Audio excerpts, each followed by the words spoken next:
liberation of the camp.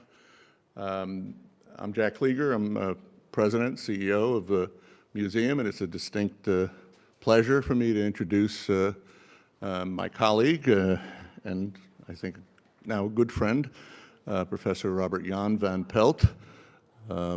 Professor van Pelt is the Distinguished Professor of Architecture at the University of Waterloo in Canada. And very importantly, he is one of the preeminent Holocaust forensic scholars in the world. He was an expert witness at the trial between Deborah Lipstadt and Clive Irving. And most importantly for us, he was the chief curator of the Auschwitz, not long ago, not far away, exhibit. I also want to say that we got Professor van Pelt here in a very interesting way. I called him up and I said, Robert, do you believe in free speech? He said, of course, I'm a professor in a big democracy, believe in that and teach my students that. I said, good, we'd like you to give one on January 27th at the museum. And he accepted without any question. So let me bring forth Professor Robert Jan van Pelt.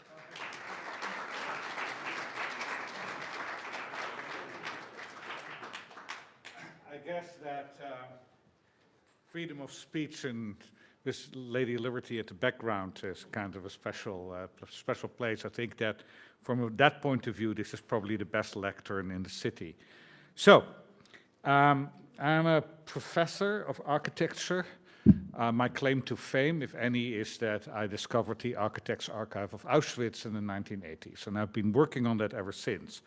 And so I have produced a number of books but from 1984 onwards, when I got my PhD, to 2012, and I'm just leaving it to that date, that established a certain reputation in the field, which meant that by 2012, if you Googled expert Auschwitz or Auschwitz expert, I would be the first one to come up. And it still is the case that if you do it, I probably will be the first person to come up. Sometimes Holocaust deniers try to get between me and the top of the page, but I think that Google has now finally some algorithm to keep me up. So, in December 2013, actually somebody Googles expert Auschwitz. And this is a young man in Spain named Luis Ferrero who writes me an email and basically says that he wants to organize an exhibition on Auschwitz. Now, he's not Jewish, he's a Basque person, lives in northern Spain, and it's kind of a strange request. I get many requests, but never somebody who's completely outside of the world of either the Jewish people or Holocaust studies who wants to do an exhibition on Auschwitz. So basically he says that if I'm willing to see him and his uncle, who also is part of the family company, they will be coming up to Belgium to meet me. Yeah, University of Waterloo, Belgium, Dutch name, Dutch accent, they make assumptions. So I said, you know, if you get your research right, because with Auschwitz you need to get your facts right, and they establish where I actually live, then they may come and talk to me. So within 5 minutes I get an email back, oh yes, I need to go to Canada. So this is us a few days later. They actually catch the next plane, and we basically start drinking at the end of the evening. You see, we've had quite a lot to drink by now. We basically swear eternal brotherhood, comradeship, and so on, and we decide to make an exhibition on Auschwitz. They, by the way, have a small company that has an exhibition on the Titanic and the human body. So they know how to do exhibitions, but Luis to the left, it was his idea to do an exhibition on Auschwitz because when his younger brother died a few years earlier, suddenly, as a young man, it was actually Viktor Frankl's text on basically his experience in Auschwitz that saved his spirit. And Man in Search for Meaning, and so this was a thank you to Viktor Frankl that he wanted to do that. So the first thing is that Luis didn't know anything about either Auschwitz or the Holocaust, so I have to give him an education. So in the summer of 2014, we first go to Auschwitz, and here is Luis to the right in one of the exhibition rooms in Auschwitz. As you now see also more or less what the state of that exhibition is. It's very old-fashioned. Then we go to Yad Vashem, and in Yad Vashem we meet the first members of the team that I have suggested to him. So Luis to the right, their uncle Ghassian, who's the production manager of the company.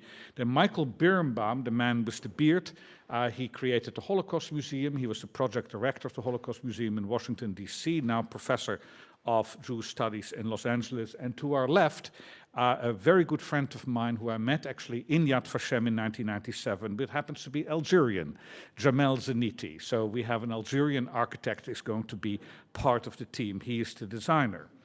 So very quickly we go to San Sebastian to basically have our first meeting, and we're going to develop a concept and narrative. This is a city on the northern coast of Spain, very close to the French border and the French city of Biarritz.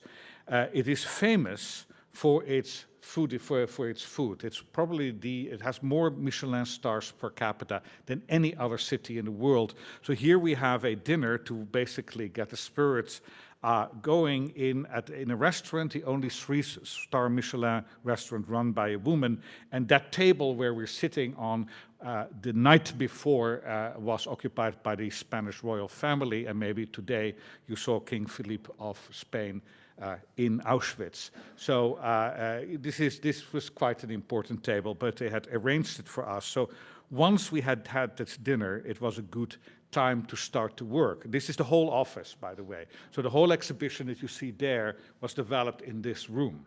Yeah, and it actually is quite possible to get a lot done when you have a very, very small group of people. So this is the initial team. There will be 2 people will join us very quickly. One of them is my wife, who decides that I'm really not a very good manager. And then Paul Salmons, who is here in New York actually today. I don't know if he's in the room. He is right now opening an Auschwitz exhibition at the United Nations, which we also did, but I had to choose to be either here or at the United Nations, so I guess I'm here. So as we start thinking about an exhibition, the first thing is, so yeah, why would we bother making an exhibition if you can go to the Auschwitz Birkenau State Museum? Are there any advantages to make an exhibition, except for the fact that not everyone is willing to go to Poland maybe to see, and would want maybe to get an exhibition on Auschwitz in their hometown? So this, of course, is how we imagine that when you come to Auschwitz, that this is how you will enter when you enter the Auschwitz-Birkenau State Museum. You come in this sad site, and you have Arbeit macht frei, and it is a somewhat, with gravitas, there's a certain solemnity to the place. But in fact, of course, for 99% of us, the experience is quite different when we arrive in Auschwitz. This is typically what you have in Auschwitz. It is a site of mass tourism today. Everywhere there are groups. It's very difficult to move actually in these barracks that serves for the exhibition. Dress codes are not maintained. For some people, this is a real problem when you go in the gas chambers and you see people in shorts and very, very scanty clothes. And so you're dealing with the irritations of mass tourism. Then, of course, this is how we imagine Birkenau. But if you want to see Birkenau like this, you really have to go very early in the morning, because very quickly Birkenau is going to be a place with a lot of stuff happening. A lot of people around, people with flags, people who do ceremonies and so on.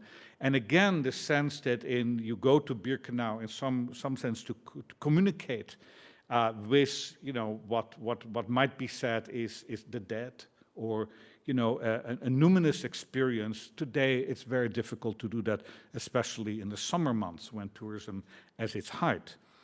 So what we decided is that what we can do in an exhibition, which you cannot do in Auschwitz and Birkenau because also the site is too large, you do a lot of walking between various points, is basically create the equivalent of a story told at a campfire. That, in a campfire at dark, the world is closed off, you're separated from the world through the darkness, and we can concentrate in some way the minds on the story itself, which is kind of difficult in Auschwitz. So, yes, we are going to do an exhibition. An exhibition has a purpose, even if our exhibition were to be created in Auschwitz itself. The second question that we then had to ask is, are we going to do an exhibition without artifacts or an exhibition with artifacts? We, of course, don't have the site itself. That's Auschwitz as a site. We cannot offer you the site. But we could do an exhibition without artifacts. And in fact, almost all traveling, or I would say except ours, almost all Holocaust exhibitions that travel, that are made by the United States Holocaust Memorial Museum, also by this museum, and museums in Europe, are artifactless exhibitions. So basically you get either large posters or you get files that allow you to create what we call vinyls, that is basically whole wall coverings, and you go through this exhibition getting a hell of a lot of information. You know, they're very well curated from the informational point of view, but in some way they always seem to be rather sterile, I think. And so we decided early on that we wanted to do an exhibition with artifacts. And actually, we early on established that we wanted to have 500 artifacts, and it became more than 750. And here we have a picture from the first incarnation of this exhibition in Madrid. But of course, when you start working with artifacts, immediately there is a very big financial decision to be made. So let's first go back to the question, why artifacts?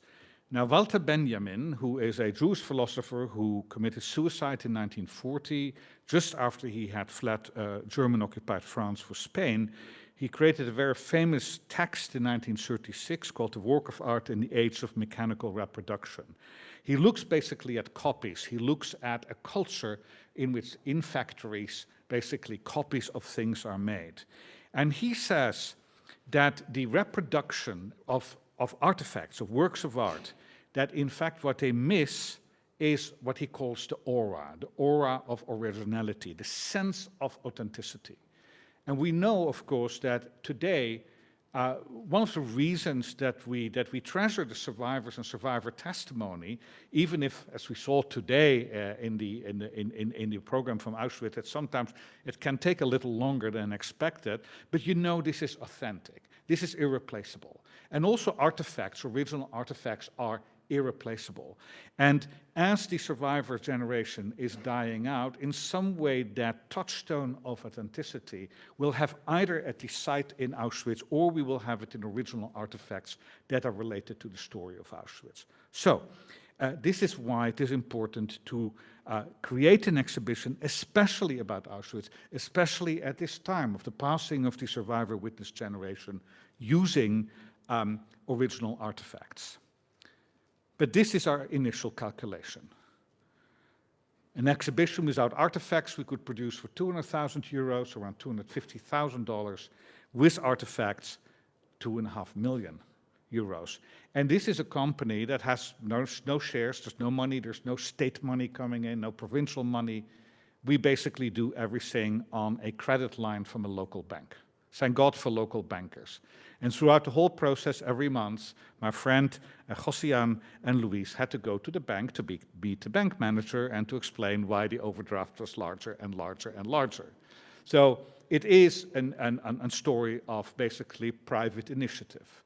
Many people think that they come then to the question, you know, when you create, quote unquote, a commercial Auschwitz exhibition, you know, isn't this wrong? Isn't this in bad taste that you charge a ticket, you know, or a rental fee, what we're doing to the museum here?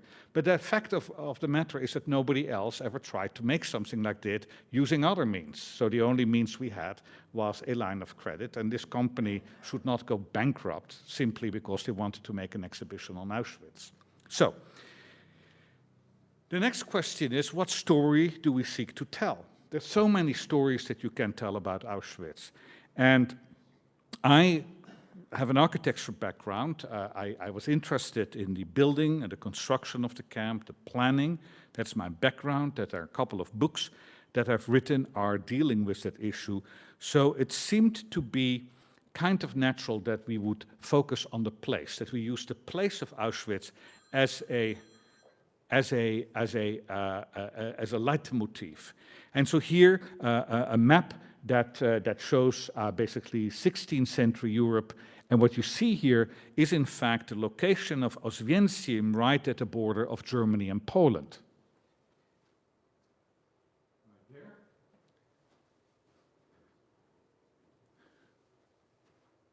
And watch.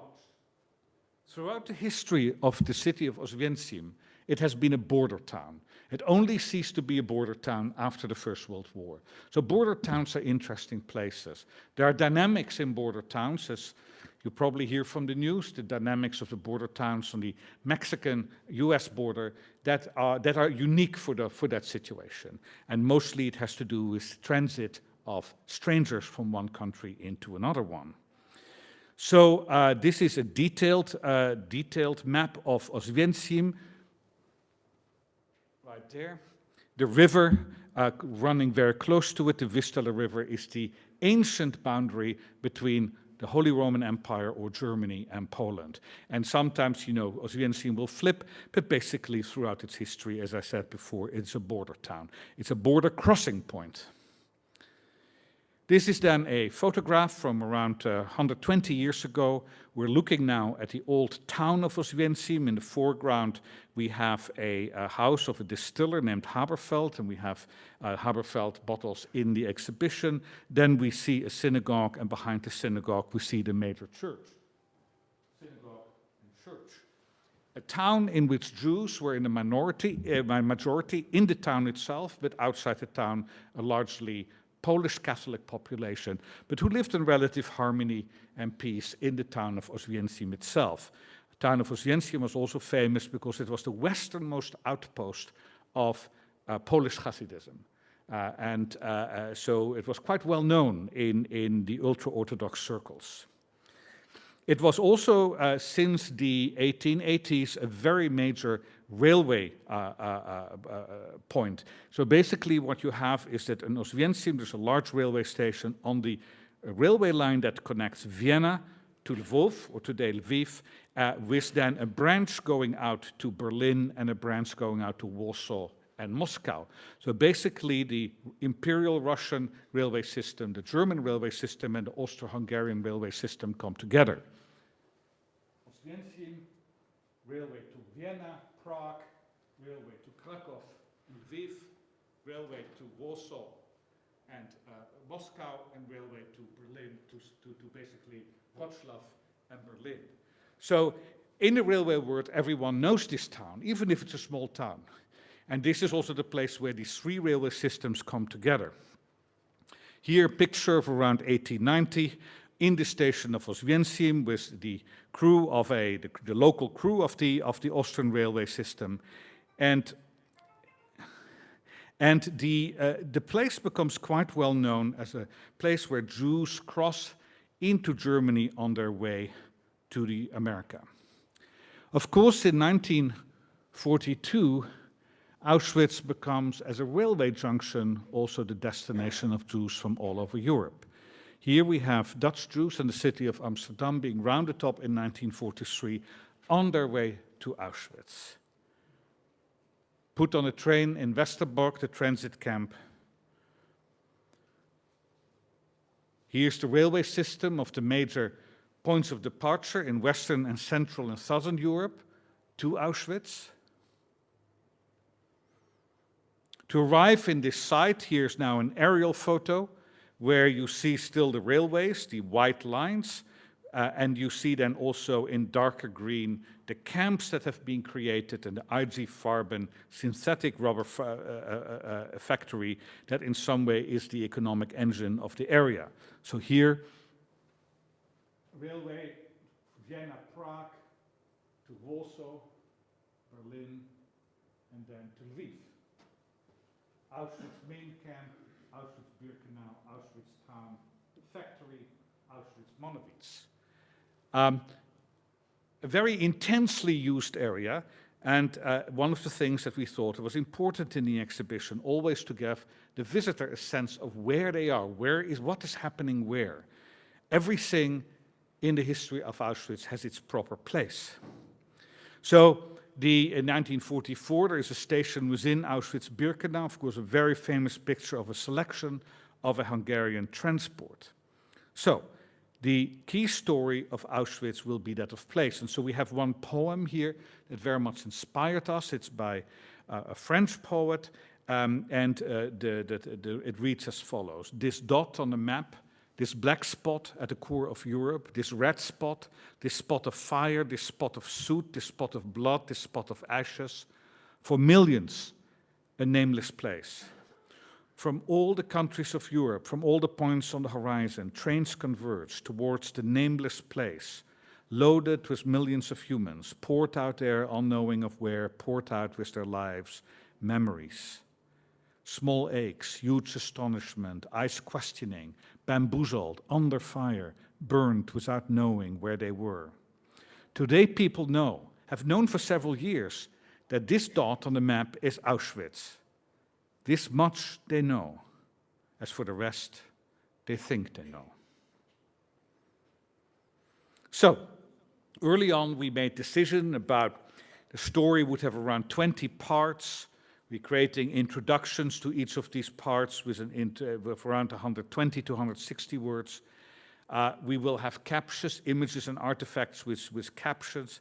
We will have quotes that provide texture and an audio tour that raises questions and, most importantly, ensures visitor flow. The biggest problem in creating an exhibition is to ensure that people keep moving, because otherwise there are traffic jams and people only see the backs of other people.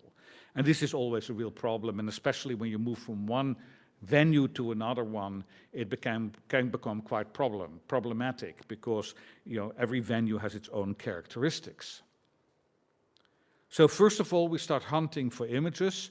And it might appear easy today because so much on the internet.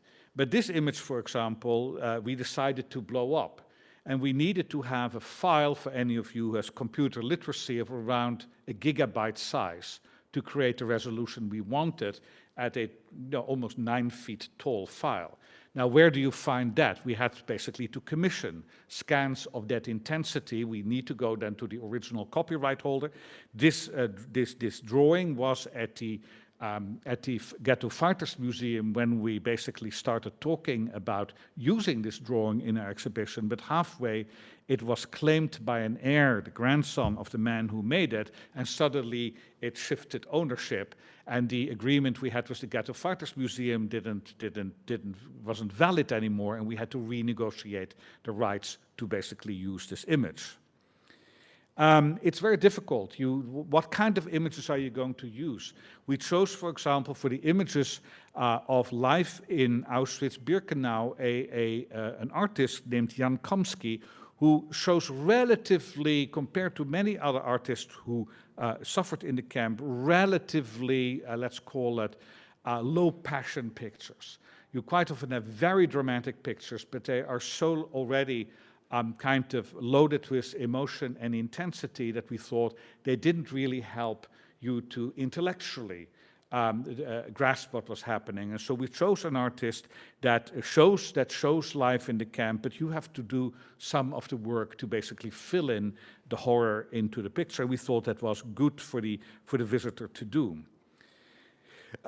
We need to have pictures to create a context, in this case about the Holocaust as it unfolds outside of Auschwitz. So in this case, a particularly interesting one that shows a group of Jews in a Ukrainian town just before their execution. And the reason that it is a fascinating image is not so much because of what it shows, and of course it's a very tragic scene, but also because you still see basically the film itself. So the act of making this picture, that somebody had a camera and was making this picture of these people in that group, is actually preserved in the image itself, the moment of making the picture. Then we needed to find artifacts. We decided that we were going to have an exhibition with artifacts, and so we needed, all kinds of stuff. And we certainly wanted to have some big ones like a barrack. And so we went hunting for a barrack. Now, the Auschwitz Museum was not going to give us a barrack for the simple reason that they had given one, they had lent one to the Holocaust Museum in Washington. They had a very bad experience with that, and they said, we're never going to lend a barrack to anyone else again.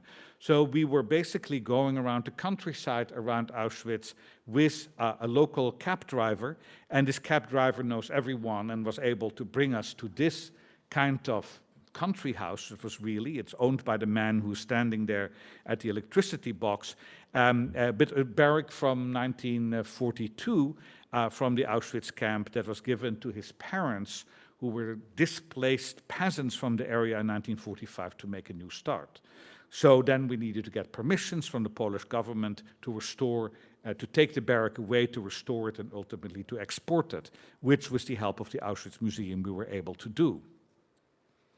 Now, when we talk about artifacts, there are different ways that you can use artifacts. So we can use artifacts historically, that is, they make a point about the history, or we can use them symbolically. That means that they infer some kind of larger discourse. Let me give you an example. This is a very interesting artifact. It is by a survivor of Auschwitz who, when he was a DP in Germany, needed to learn German and English because that was the language of the future. His native tongue was Yiddish. So as part of his English and German lessons, the teacher asked him to write down a memoir about his experiences in Auschwitz. We see in the right column in Yiddish, and then in the central column, he gives the English translation, and in the left column, he gives the German translation.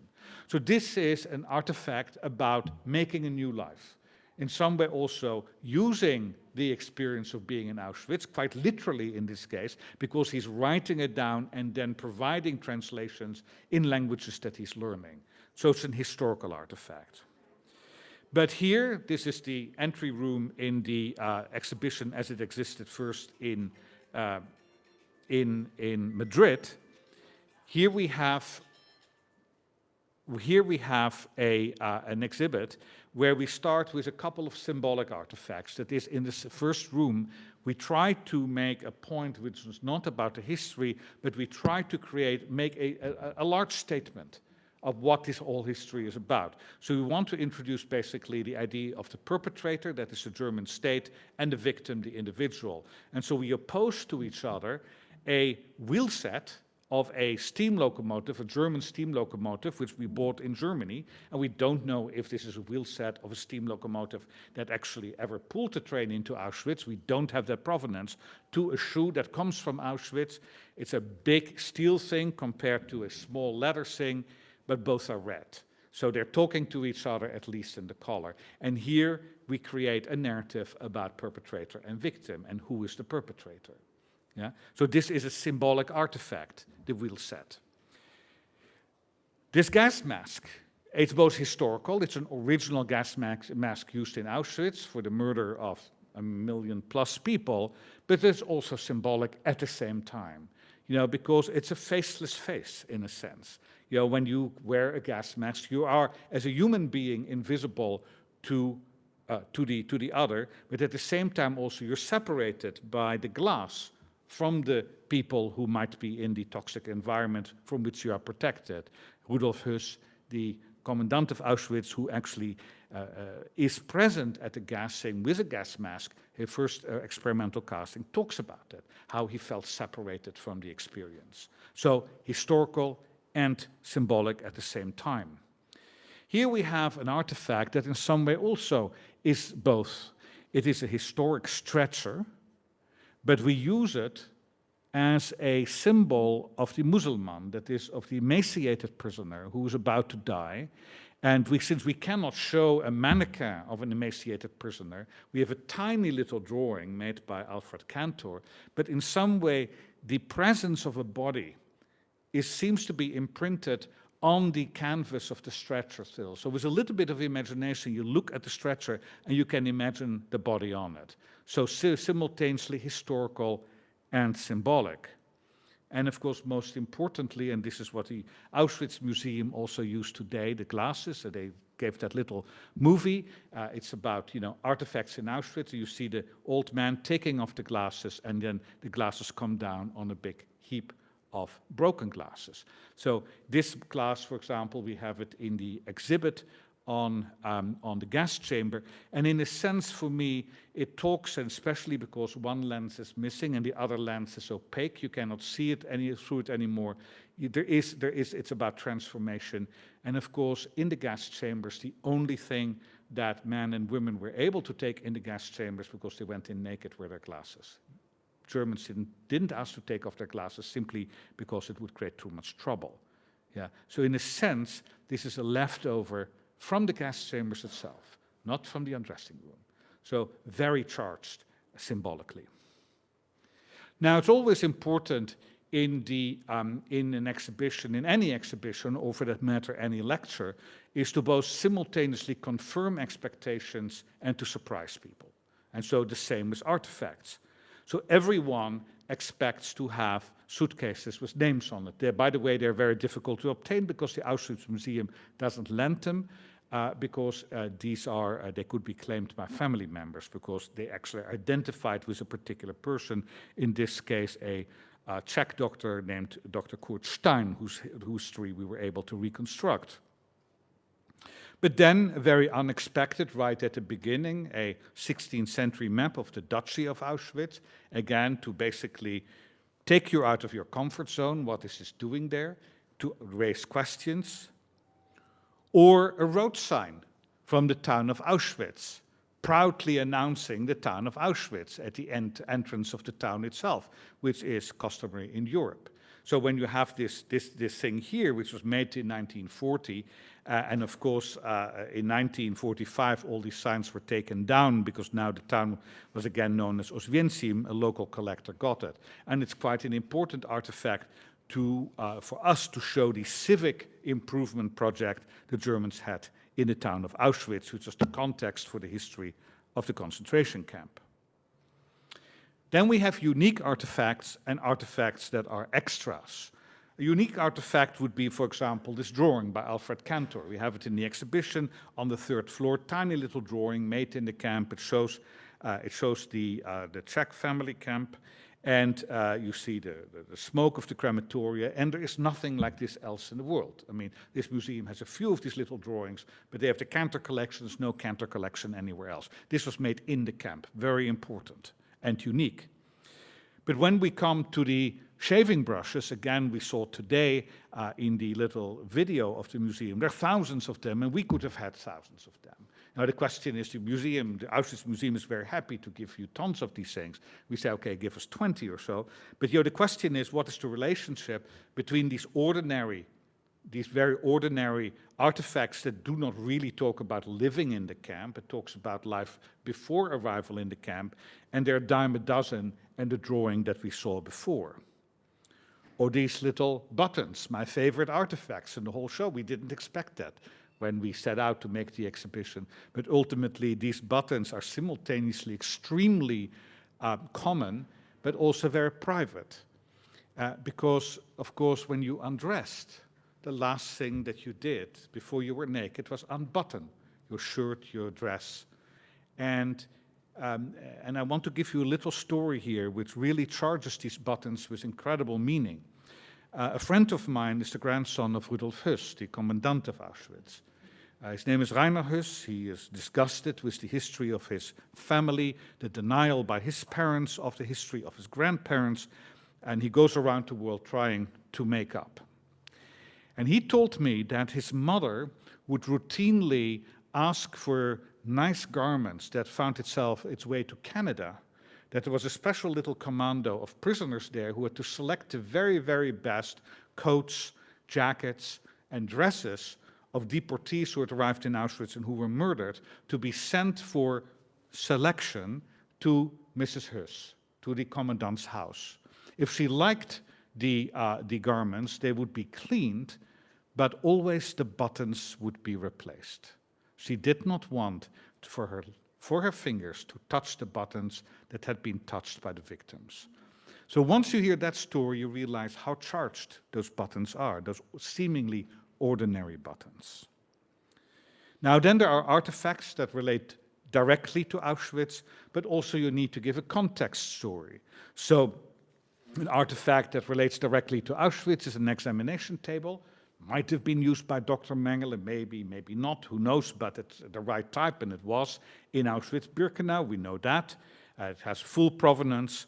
But this is a card that was sent by a prisoner from a German concentration camp in the 1930s. Has nothing to do with Auschwitz, but it makes a point about the concentration camp system.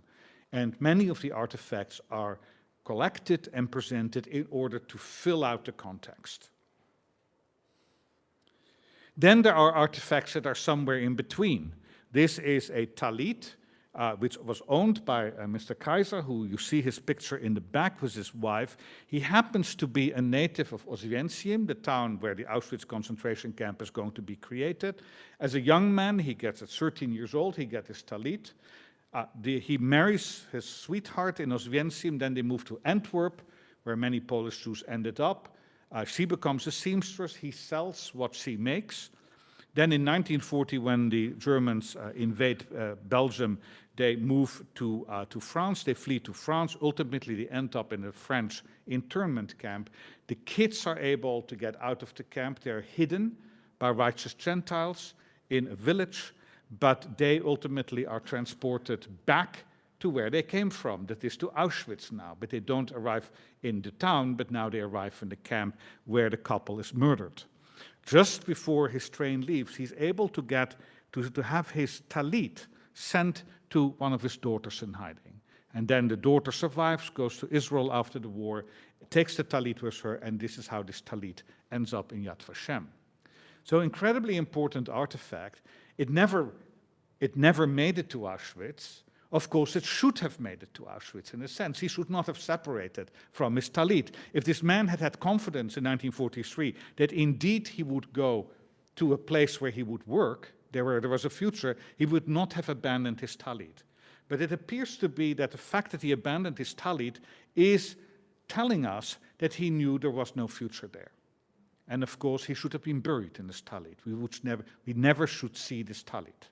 A Jewish man, this is where in which you are born. This is basically your death robe.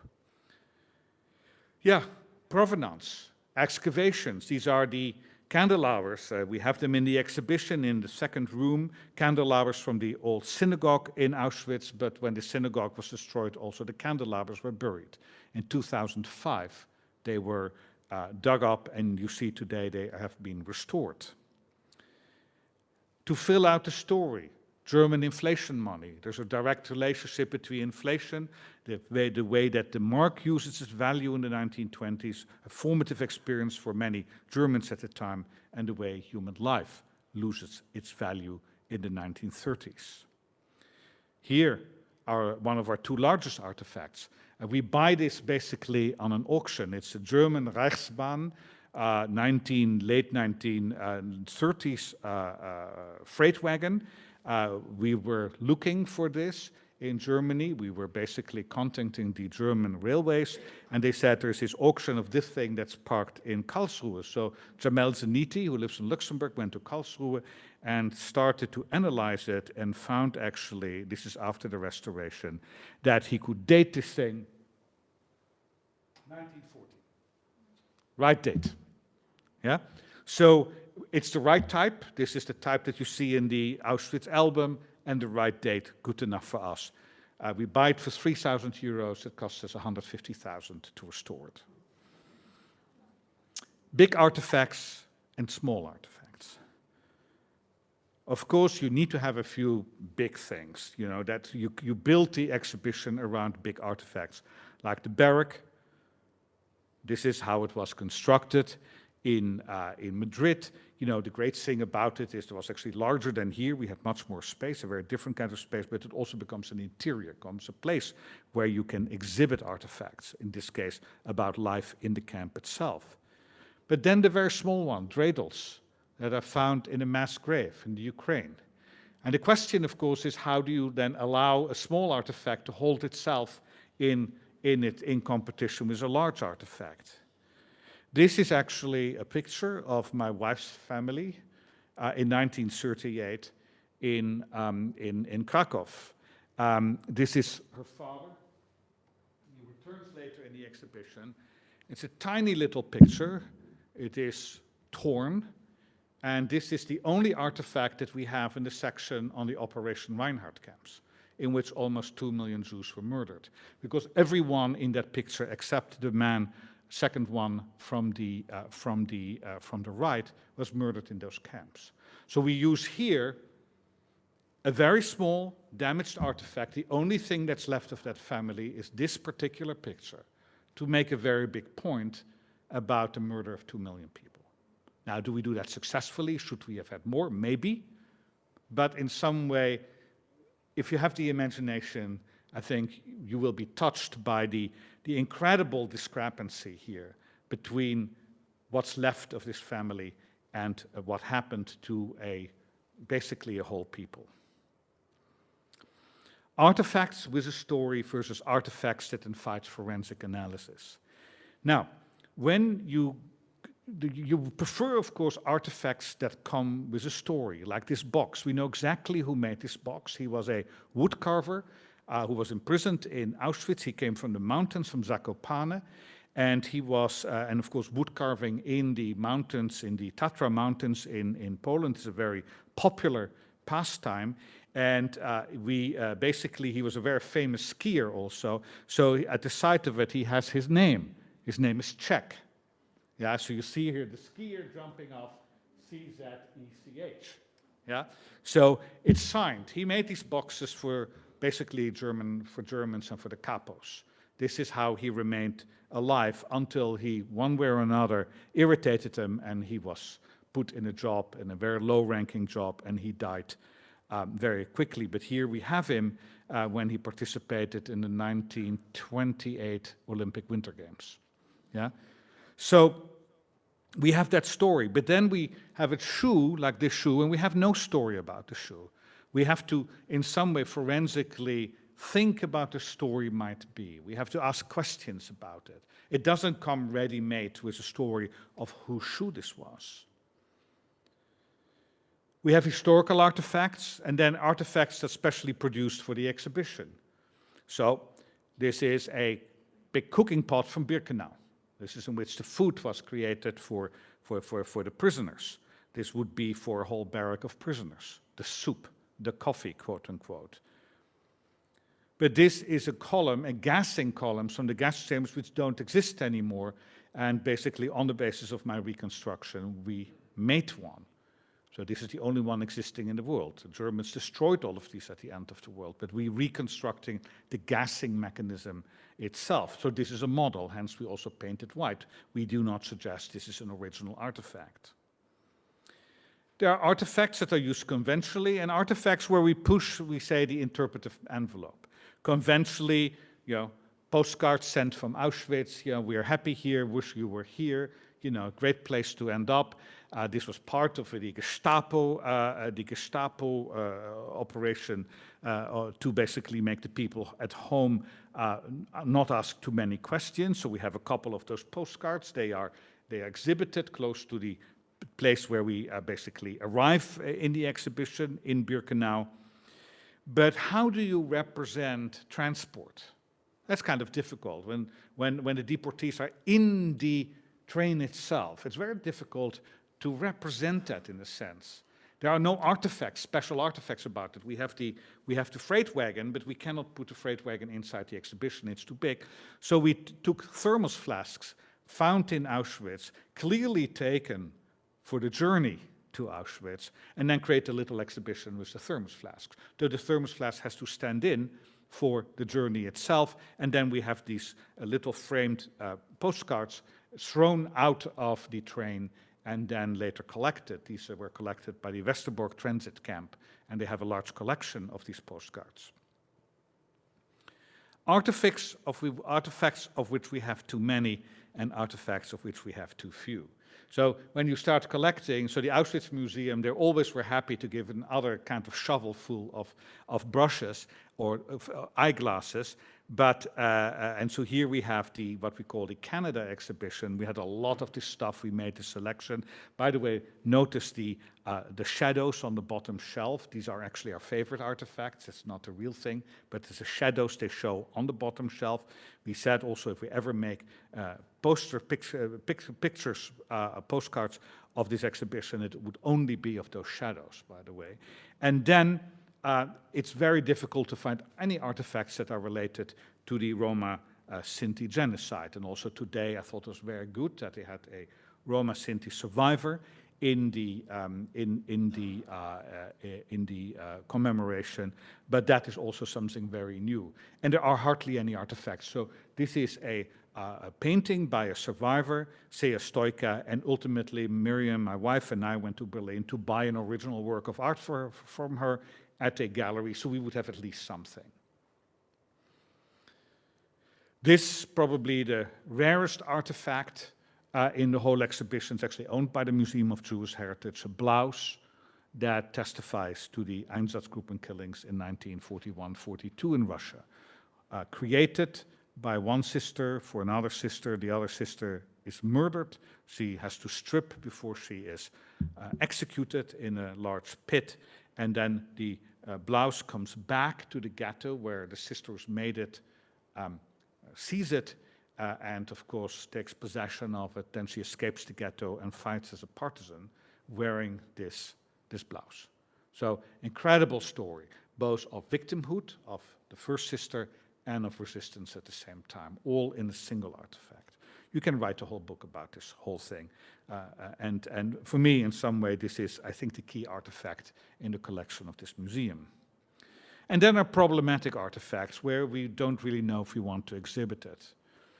This is a whip, and it's supposed to have human DNA in it, hair, and maybe more. So should we show it? So we don't tell it. I'm telling it to you here, but we don't make it clear in the caption. But I think it's a very problematical artifact, but you have to show something that shows the violence in the life of the camp, and a whip is, of course, a perfectly good artifact for that. Site. So here we are designing the exhibition in detail. You see Paul Salmons, who should be coming up very soon. Some of our members are away, but we're here in Spain, and we're trying to get our head together of how to actually display the ideas. And by December 2015, we had an exhibition room in Madrid. We wanted to start the first venue, wanted that to be in the backyard of the company in Spain itself, because it's a market they knew. We just rented the space and basically sold tickets. And so it was it was like small business we were doing this, but it's a great space. It's an underground water tank with those columns and those arches. So we have to start designing. And of course, this is an incredibly large space. I mean, every red dot is 15 foot from another red dot. It's a grid of 15 by 15 foot. You see it was around 2 times as large as the space we have here in New York. And we're able to lay out the exhibition very generously. We start drawing, Jamel starts drawing pieces in place. This is the first conceptual drawing for the wheel set and the shoe exhibition room, or here for the room where the barrack is erected following the Canada, the room dedicated to the last artifacts that people took with them, which the Germans didn't recycle. And then once you have a plan, it's actually very interesting. When you try to collect artifacts, when you try to create a collection together and you do not have yet a place to actually put them, people have great difficulty imagining that first of all, that you know what you're doing, and second of all, that their artifact would have actually a proper place. But once you have a plan, a design, suddenly people are quite willing to consider lending you stuff. So here we have in Poland, we have Luis, who now has the big plan, and he is talking to 2 people of the Auschwitz Jewish Center, which actually happens to be part of the Museum of Jewish Heritage in Ozvensim, and he's exactly pointing out where their artifacts are going to be in the plan. And it changes the whole nature, actually, of the ask. Yeah? And I didn't know that. I never expected that plans were going to be that important. So once we showed them the plans, they started to basically give us access to the artifacts they have, in this case, the now restored candelabers, which had been excavated 10 years earlier, the candelabers of the old synagogue of Ozvensim. Very difficult one is using facsimiles. If you are making the argument that we are about authentic artifacts, what place does a facsimile have in the exhibition? We have two facsimiles. First one is a ring. It's a ring that was smuggled by a woman named Zdenka into Birkenau under her tongue, and she held on it for the duration of her imprisonment. She originally wanted to give us the real ring. She's still alive.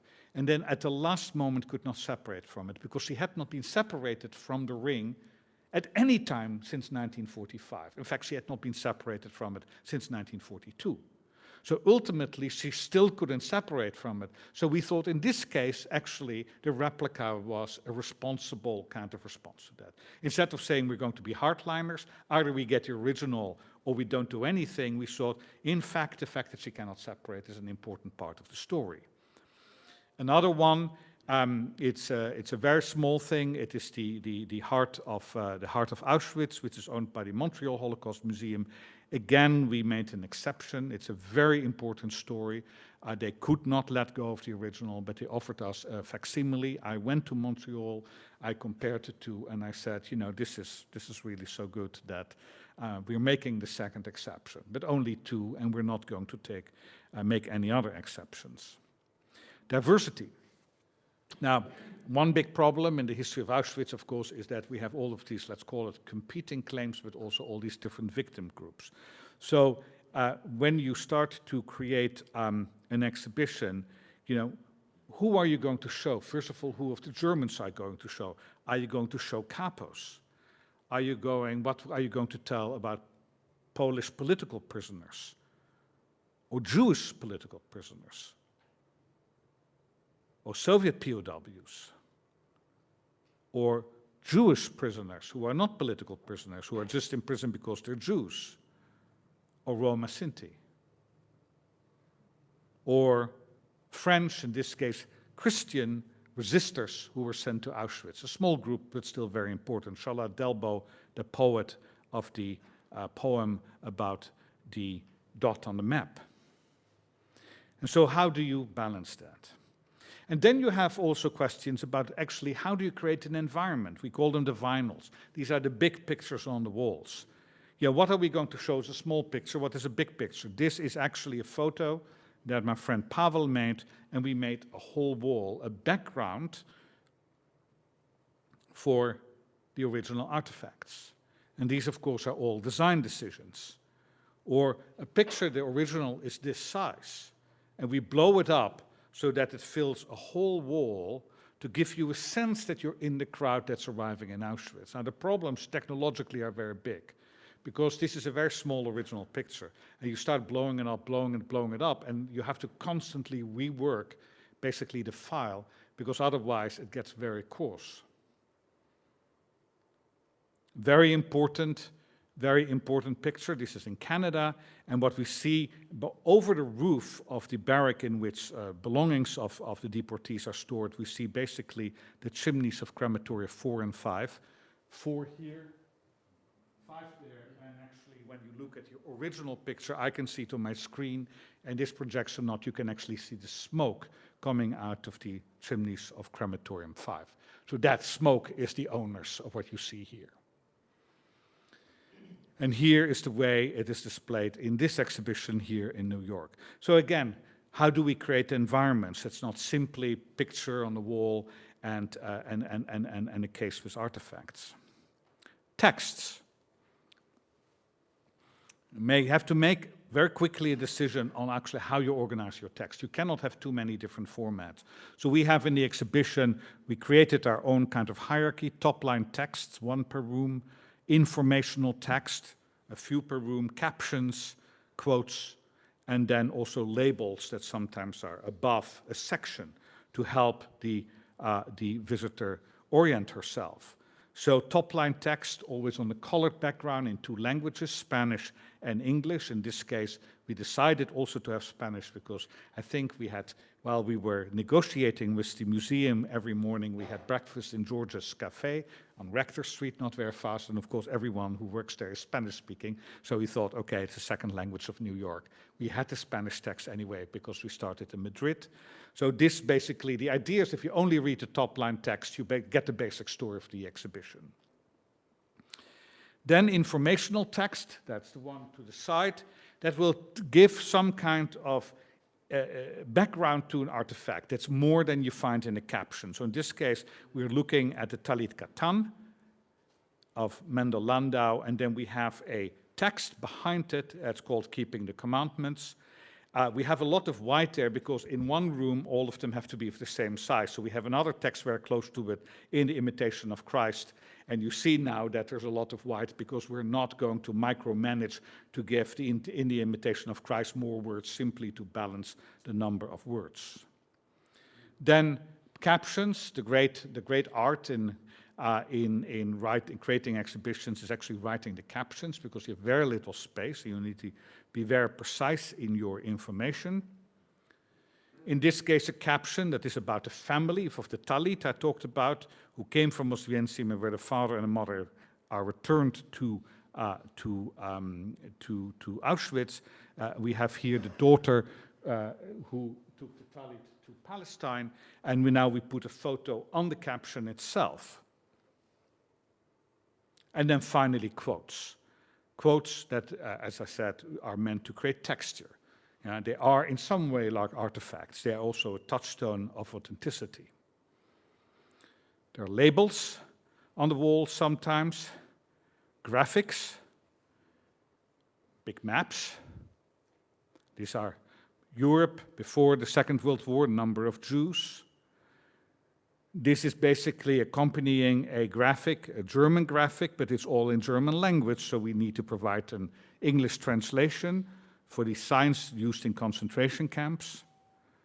Map of deportations to get a sense of the network of which Auschwitz was a part.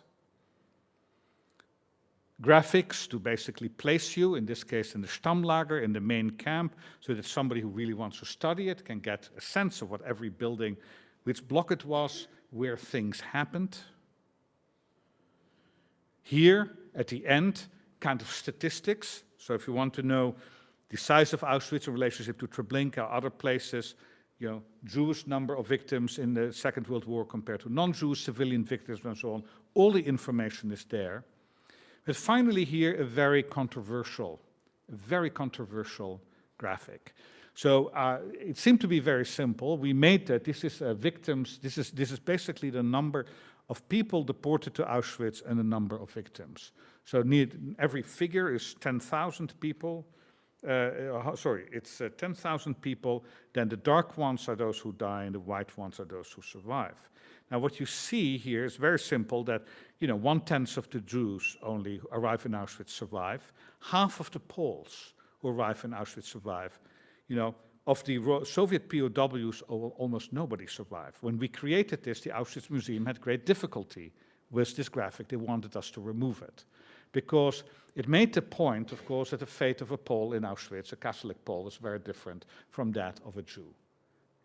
And this is something that the museum itself never want to represent. They will talk about it, but they do not want it represented in a graphic because the graphic is literally graphic. It makes the point without any way to massage its impact. Rhythm. The idea is that in a good exhibition, you build up a story, and you build up a story by creating a rhythm. And that means that in some way you build up memories. People, as they go through the exhibition, are meant to see things 2 or 3 times. So, for example, the reason we have a First World War gas mask and that we basically discuss the First World War in terms of the gas war is to prepare you for the Second World War gas mask from Auschwitz. We didn't want to simply put that gas mask from Auschwitz immediately as a first confrontation with the gas mask. We want you to have seen it already before. or of course very clearly the shoe, the further red shoe in the first symbolic room. Then when you come up the escalator and you come off the escalator, room on the expulsion of the Jews from Germany, we have the little shoe of the girl that ends up in Chile. Then we have the boots symbolizing selection. I thought this was particularly inspired. Original SS boots from Auschwitz, the only pair that the Auschwitz Museum has. It was probably the most difficult thing for them to give to us. And then, of course, the most important artifact in the whole exhibition, the shoe with the sock still tucked in it. The audio tour. Audio tour is a work of art in and by itself. As I said, one of the purposes is to move people on, but also to ask questions. So in the room, wheel set and the shoe, we have here the Spanish version, without, by the way, the proper lighting, and this is then the New York version. The text is as follows. Please move towards the center of the gallery. This space brings together two very different but connected objects, a large iron wheel set and, in the display case, a stylish leather shoe. The wheel set is from a 1930s German National Railway locomotive that would have pulled wagons just like the one you may have seen outside across the thousands of kilometers of track that crisscrossed Germany and connected it to the rest of Europe. Before the war, the wagons carried goods and cattle. During the war, they carried the new cargo, people. Over 1.3 million were sent to Auschwitz, mainly by rail, including Polish political prisoners, Roma and Sinti, often called gypsies, Soviet prisoners of war, and others, but the vast majority, over 1 million, were Jews. And then the story continues, and then ultimately it ends up at the shoe, and it starts speculating about who would have worn the shoe. We don't know it because we don't have a name attached to it. But then ultimately what the audio tour says, this woman was the victim of a crime that required planning, the machinery of an industrial society and the full commitment of the state. But when the state does something in our name, either today or in the 1940s, where does responsibility begin and end? Was the train driver guilty, the signalman, the administrator who created the complex timetables, or those who drew up the names of people to be deported, who rounded them up, or who bought at action the belongings of their deported neighbors? So we try, in this case, forensically to pull out of a very simple, this case, two artifacts, a number of important questions to be asked at the beginning of the exhibition. This is then the Iron Cross. It is a parallel story to the story of the man with the tallit, because again, in this case, it's a man, a Jewish man, fights in the First World War, is a veteran, gets an Iron Cross. Despite the fact that he's a veteran, he is murdered in Auschwitz, is his wife, but just before the war, he's able to give his Iron Cross, his most valuable thing, you know, it's a medal of honor, of military valor, to his daughter, who ends up in Palestine. So this, of course, is if we say that a society that respects itself, honors its veterans who are willing to risk their lives for their country, then, of course, the last thing you would expect that they will murder the veterans. Finally, the catalogue. Catalogue was a whole different problem. Because I wrote the book, I mean, the catalogue, basically, there are some essays by my colleagues, but the bulk of the text describes the story as told in the exhibition. But in the exhibition, you're in a space. Yeah, you go, there's an environment. It is in some way a sitting around that campfire. Yeah, there is a mood in the space, and the mood changes, the colors change. You will get tired at a certain moment. You know, also you are kind of caught, you're literally a captive audience in the exhibition. You are manipulated by the exhibition, but with a book, of course, that's not the case. You can close the book, you can check your cell phone, and in some way in the book, you cannot simply put the text of the exhibition in there because the context, the physical, spatial context, is not there. And so now you have to recreate that on the paper. So it's quite an interesting exercise to write the book after we had conceived the exhibition. Sadly, not many people have bought it. So then there are questions about beginning. How do you begin the exhibition? Yeah? What is the first thing that people should see? So we, in this case, have there also these videos of life before, made by amateur movie makers, and of course the text that of course was quoted today in Auschwitz itself. It happened, therefore it can happen again. This is the core of what I have to say. It can happen, and it can happen everywhere.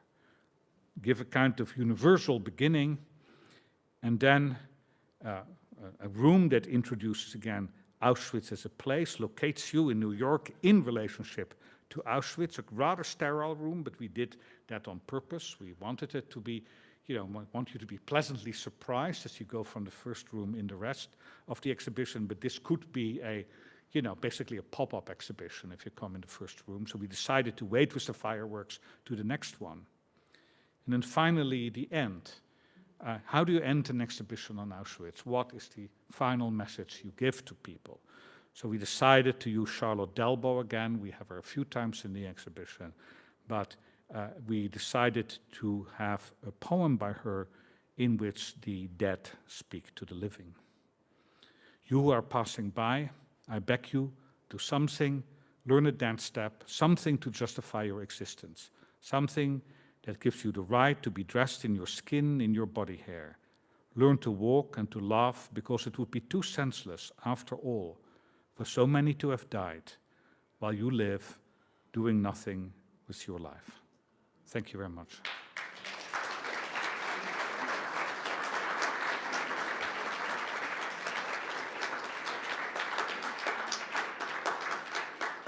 Thank you. Absolutely outstanding. It complements the whole exhibition. It puts it into context. It makes it real.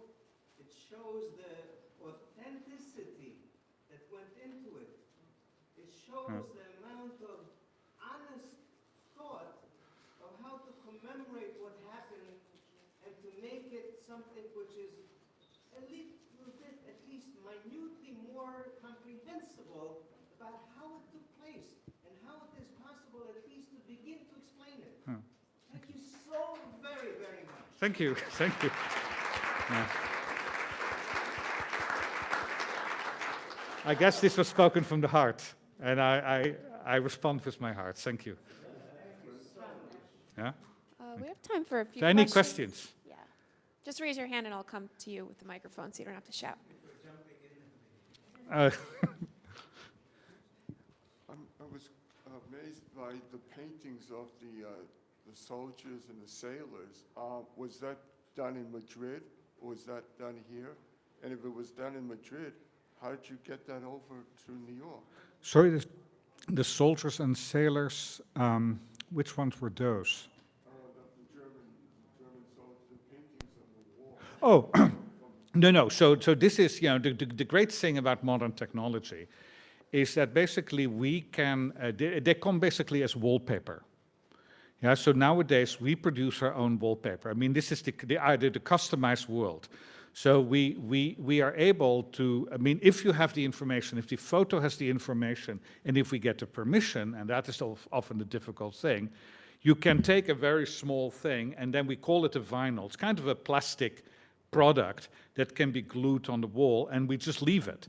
It's not worth it to take it off the wall anymore. So, I think that around when we left Madrid, I think more than $500,000 worth of vinyls were left there. I mean, they ended up in the trash heap because you cannot take them off anymore.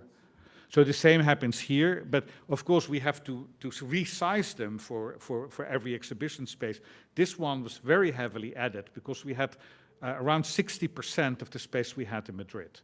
And we had 85 extra artifacts. So it meant that actually this is a whole new exhibition compared to the Madrid one, but I didn't want to go into detail of, what do we now when we basically saw this building, which is a little bit of a catastrophe between you and me, the hexagonal building to put an exhibition in. But, we survived. But there's a lot of redesign in these things, and a lot is discarded after you move out of a space. Have two practical questions. So the bunk that we are told is Monowitz, is that actually a bunk from Monowitz? Yeah. Wait, that's number one. Let me just say number two. the picture of your wife's family, where is that in the exhibit? I'm It not- is in the, so let me start with the second one. That picture is after the Wannsee conference. It's in the room where you have the big cooking pot, and then there's a picture of the Wannsee conference house and the USS Arizona sinking, and then the other wall is basically, we tried to do the whole of Operation Reinhard in one quick kind of swoop, and there's a tiny little picture. Now, if it works, you know, maybe it's too small, but it worked for us. But the first one is very interesting. So, and this goes back to why there is so much unhappiness in Auschwitz and Ozvensim today. So what happened was that when the Germans came in 1940, they expropriated most of the land around the camp for 15 square miles was expropriated, and the Polish population was removed from that land. Then they created, as a first big project, Birkenau, which is around almost a square mile of a camp, and farms were destroyed all over where Birkenau was built, but also all around it, farms were destroyed. And then when the IG Farben company came in and created this enormous synthetic rubber plant, hundreds of farms were destroyed, and a whole village was destroyed in order to build the plant. Now, 1945, the Germans have left, they are defeated, and now the original owners of those houses, farms, and come back. Now, of course, not the Jewish owners because they're dead, but the Polish ones were not murdered. So they come back, and now they see that there's an enormous factory on their land, or that there's an enormous concentration camp on their land. And they ask for, you know, they want basically to have their farm back, but they cannot get their farm back. So what the Polish government done, first of all, of course, there is a lot of expropriation happening because it's communism, but what they do then is they try to give these peasants a new beginning who've lost their property by giving them barracks from Auschwitz. Typically, a family would get half a barrack. And the barracks are portable barracks, so they are prefabricated. You can easily take them apart because they come in panels. And so this is why when you go to Birkenau, most of the landscape is empty. You have little chimneys there, but you do not see the barracks anymore because the barracks were given away to the population. Now, most of these barracks rotted away in the 1960s. These barracks have a lifespan of typically 10 years. Yeah? But what happened with this particular barrack that we bought is that they went to a peasant family from Monowitz that now was given a little lot of land right next to the factory. They were giving this half a barrack. They used it as a house. Then the couple died, and they had one son, but the son decided that he would move to Krakow to work for the railways, which was a really good job in communist Poland. Yeah, that was an elite.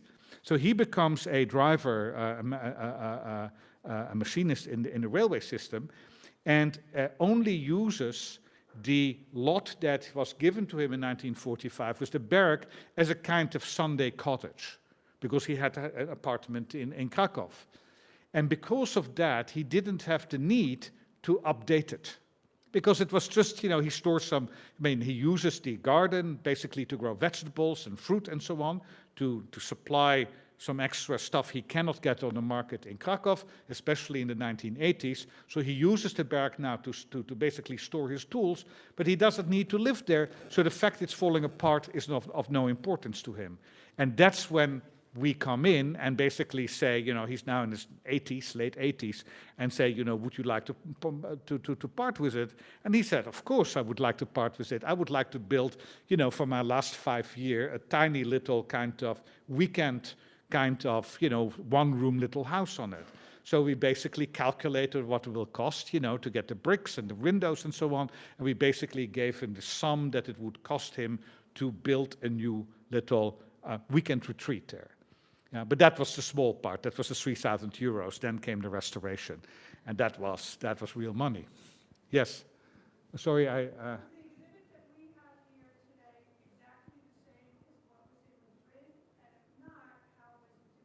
Okay, so the question is if this exhibit is the same as in Madrid, and if not, how is it different?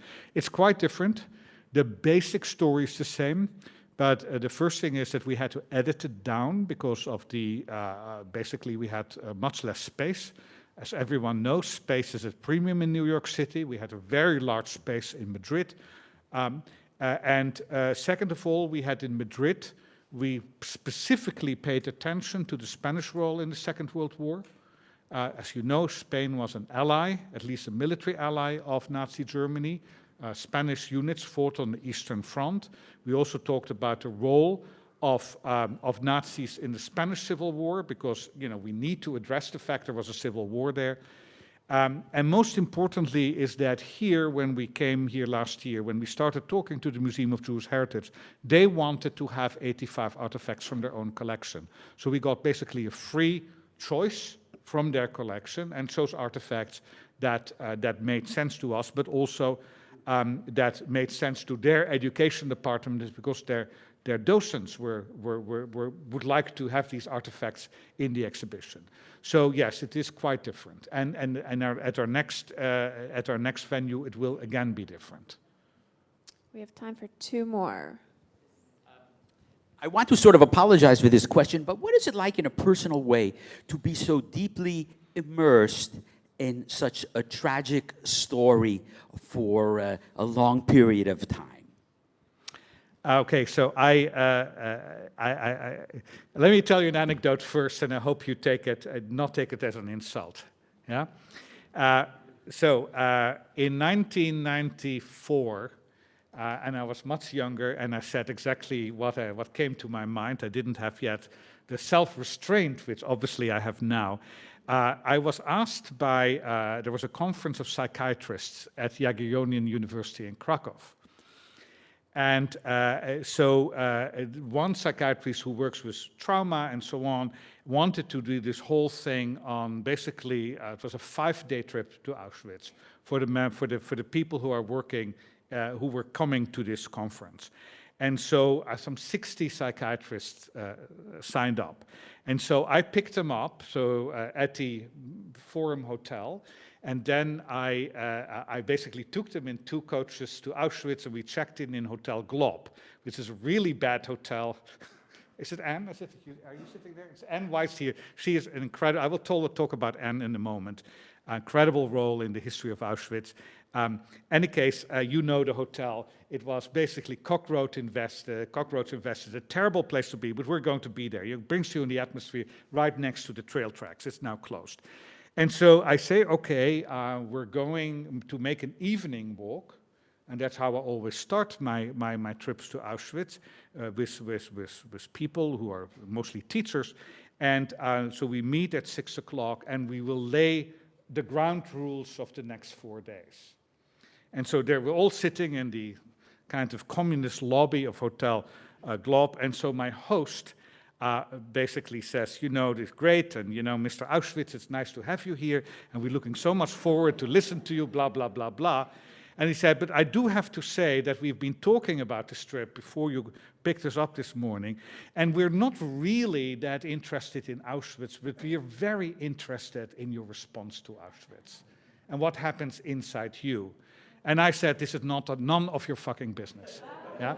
So I will say that that's what I said 20 years ago, and I used the F word. Today, I basically have a somewhat different response. The first thing is that my father was a physician. He was an anesthetist, and he lost, in my youth, he lost patients on the operation table.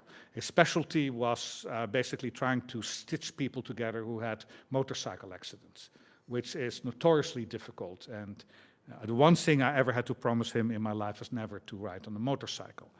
So first thing is that I had the background of somebody who deals routinely with loss, suffering, grief, and so on. Second of all, I think that, second of all, there are people who, there are different ways that people plot life.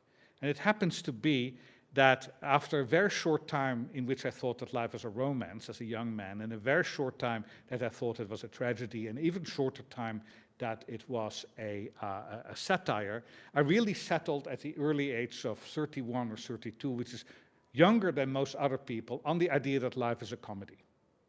And if you plot life like that, that ultimately you do sense that that, you know, we have our conflicts, that things, but ultimately that at the small human level, there are moments of grace, which is what comedy basically is. You know, the meal at the end of all the confusion. I think that it is probably the best way to deal with it from a psychological point of view. But the most important thing is you can only do this when you have a sense of vocation, in the sense of a priestly vocation in some way.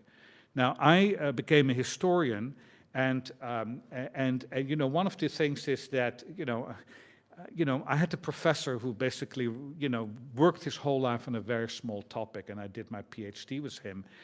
And my hero was always Gibbon, Edward Gibbon, who wrote The Decline and Fall of the Roman Empire.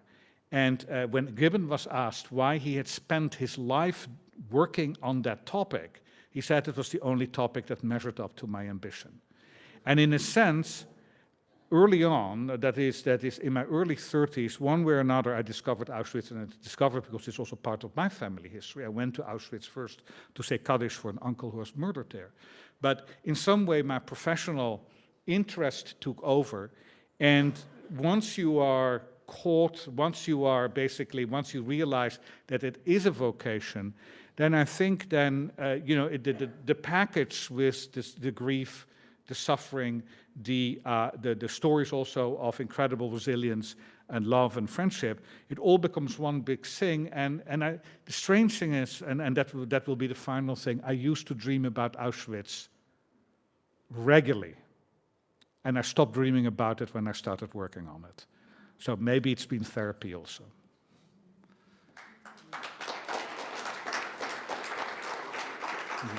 Was one person? Oh, okay. I think Anne.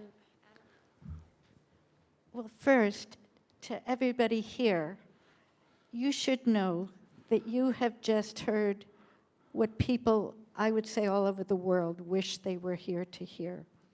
And as somebody who's been to the actual Auschwitz many, many times, too many times, I'm not exaggerating when I tell you that what I've seen in this extraordinary exhibit that was curated by Robert Jan and Paul and a few others, or many others, is more than I have ever seen on any trip at Auschwitz in Poland. And the corollary to that quote by Gibbon is Raoul Hilberg. He was a great, great, great scholar, an early scholar of the Holocaust. And he studied details, the train schedules, how the whole thing happened, but not in its macro view, but in the minutia. And somebody asked him, or maybe more than one, why, Professor Hilberg, do you not look at, why don't you ask the big questions? Why do you just ask what was the train schedule and how many people were on the trains? And those kinds of questions. He says, a paraphrase, because he couldn't possibly answer those big questions.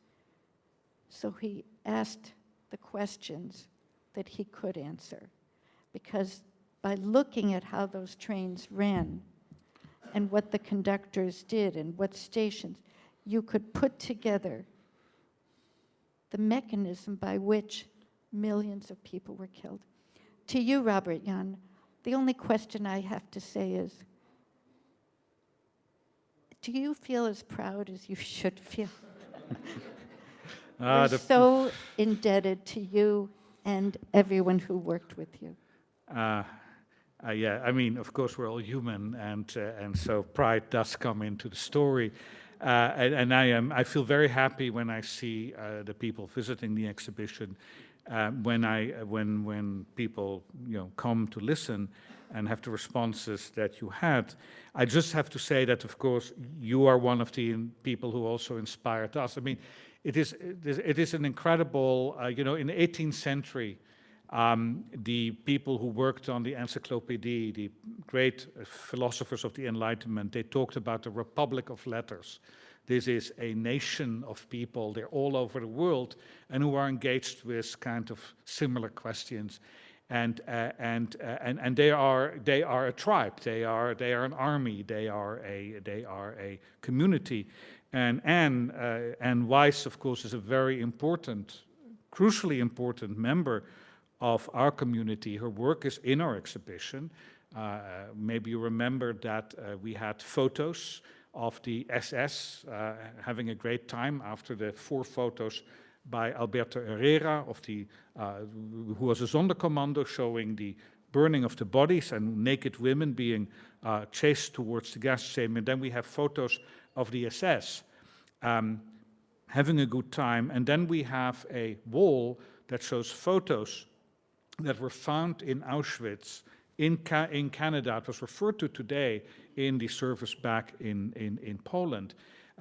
Photos that people had taken with them to the camp. You know, always this idea, when your house is on fire, what do you take? You take some photos with you. So they had packed those photos in their luggage. And Anne was the person who, in the 1980s, was also 1970s, you know, I don't know where you got the courage to break into a room, quite literally. You went into a room of the Auschwitz Museum and found suddenly in one room all of those photos. And what Anne did was not only preserve those photos, it's a collection, 2,500 plus photos, but basically went to identify the people on those photos, which in some way is, of course, not only a heroic task, but also because it's in some way the last trace of people who were murdered, I think an incredibly important moral task. So Anne is very much part of this story, very, very much part, I think, of what makes this exhibition possible. And yeah, we always say that we are dwarfs standing on the shoulders of giants, and there's one of the giants there, even if she doesn't seem that tall right now in reality. Thank you very much, Anne. Thank you. Once again, if you have a mobile ticket that was not scanned, please make sure that you scan it on your way out. Thank you.